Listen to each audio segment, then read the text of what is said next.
Ukraine पर रूस के हमले की आशंका से कई देशों में दहशत। अमेरिका ने अपने दूतावास से क्यों कम किए स्टाफ? किसने कहा रूस यूक्रेन युद्ध हुआ तो यूरोप में भी शरणार्थी संकट बढ़ जाएगा? यूक्रेन में पढ़ने वाले भारतीय छात्रों की सरकार से क्या अपील है?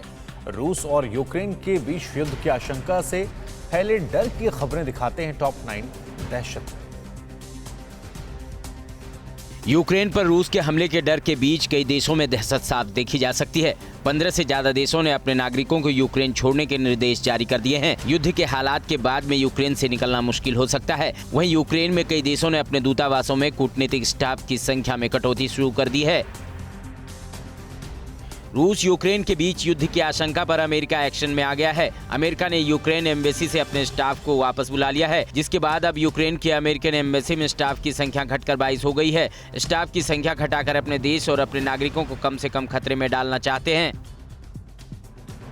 अमेरिका के अलावा Germany, Italy, Britain, Ireland, Belgium, Luxembourg, Netherland, Canada, Norway, Estonia, Lithuania, Bulgaria, Slovenia, Australia, Japan, Israel, Saudi Arabia और यूएई रोमानिया अपने नागरिकों से पहले ही यूक्रेन छोड़ने को कह चुके हैं, जिससे युद्ध के हालात में किसी की जान खतरे में ना पड़े।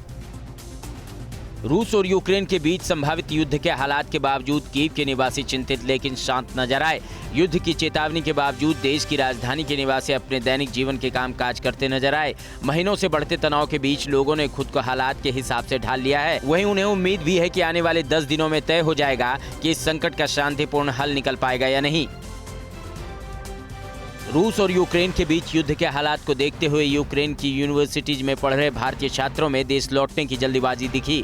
छात्रों का कहना है कि युद्ध की दहशत के चलते कई एयरलाइंस ने टिकट के दाम 4 से 5 गुना बढ़ा दिए हैं, जिससे छात्रों की परेशानी बढ़ गई है। छात्रों ने भारत सरकार से उनके लिए व्यवस्था करने की अपील भी की है। रूस और यूक्रेन में जंग के हालात से बनी दहशत रूस की सीमावर्ती इलाकों में भी देखने को मिल रही है। यूक्रेन की सीमा से सटा सेवरस की डोनेट्स नदी पर स्थित बेलगोरोड शहर, जो रूस का एडमिनिस्ट्रेटिव सेंटर भी है, यहाँ की सड़कों पर सिर्फ सेना की बख्तरबंद गाड़ियां ही आती जाती नजर आ रही हैं। निजी गाड़ियां सड़क पर ना के बराबर दिख रही हैं।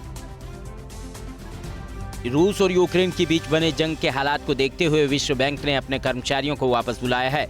वर्ल्ड बैंक ने यूक्रेन में चल रहे सभी कामों को भी सस्पेंड कर दिया है। इससे पहले हमले के खतरे को देखते हुए अमेरिका ने यूक्रेन के डोनेट्स्क शहर में organisation for security and cooperation in Europe के हेडक्वार्टर से अपने स्टाफ को निकालना शुरू कर दिया है। रूस और यूक्रेन के बीच युद्ध के हालात को देखते हुए रूसी राष्ट्रपति व्लादिमीर पुतिन की सुपर यॉट प्रतिबंधों से बचने के लिए जर्मनी छोड़कर रूस रवाना हो गई है। यॉट को मरम्मत और इंटीरियर के लिए कुछ महीने पहले जर्मनी के एक शिपयार्ड में भेजा गया था। अमेरिका और यूरोपीय संघ ने चेतावनी दी है कि रूस ने अगर यूक्रेन पर हमला किया तो उसके खिलाफ कड़े आर्थिक और सैन्य प्रतिबंध लगाए जाएंगे।